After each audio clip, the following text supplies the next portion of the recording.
everyone. A few things before we start Square One. I'm so excited and I hope that you love your project.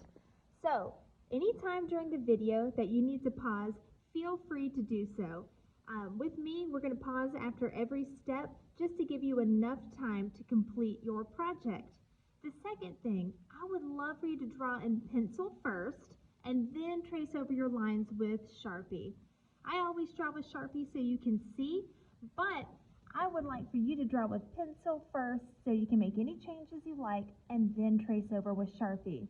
Lastly, when we're coloring, we really want to take our time. So go slow, make sure we leave little to no white space when using our markers, and most importantly, I really want you to have fun, so enjoy. Hi guys, we are going to create Ted Harrison inspired polar bears. So the first thing we want to do is we want to make sure that we are drawing bigger than our hand, and we're going to start with his nose right in the middle of the page, and it is an oval. On the bottom, we're going to draw his mouth, which is a line and a W. So now you have his nose and his mouth. Around his snout, we're going to draw this pear shape, which is like an oval, or you can draw a large circle.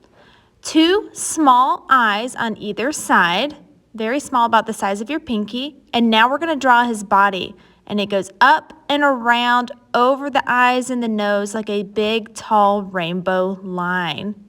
His ears are going to be upside down U's on either side. And then we're going to draw the inside, which are smaller upside down U's.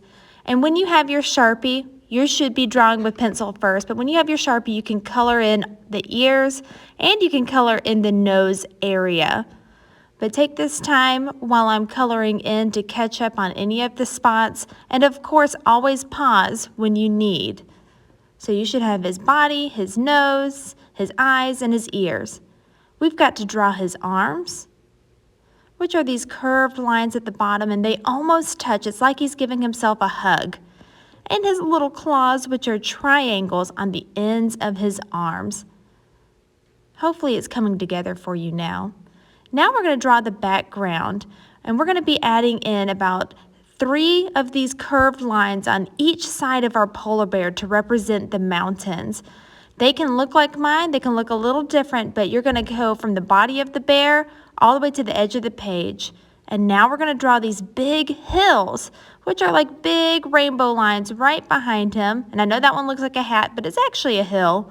And we want these to go all the way across the page. So look, some of them are going off the page, but I have 3 hills behind them. Now, once you have your Sharpie, you can wait until you have your Sharpie, but we're going to add texture to our polar bear. And these little dashed lines, which are short lines, represent his fur. So I'm going to do dashed lines on the edge of his body all the way around, up and around. Not too many of them. I don't want to add a ton of dashed lines, just a few to represent that texture of a polar bear. I'm going to add some in his ears and his arms and all the way around. Maybe a few in his snout. And now at this time, it's time to color. We are not going to color our polar bear. Instead, we are coloring the background. Super colorful. Everything should be a different color. You can add a gray highlight around the edge of your polar bear, but you want him to be white because they're white. So at this time, you should be done. And I hope you enjoyed your polar bear drawing.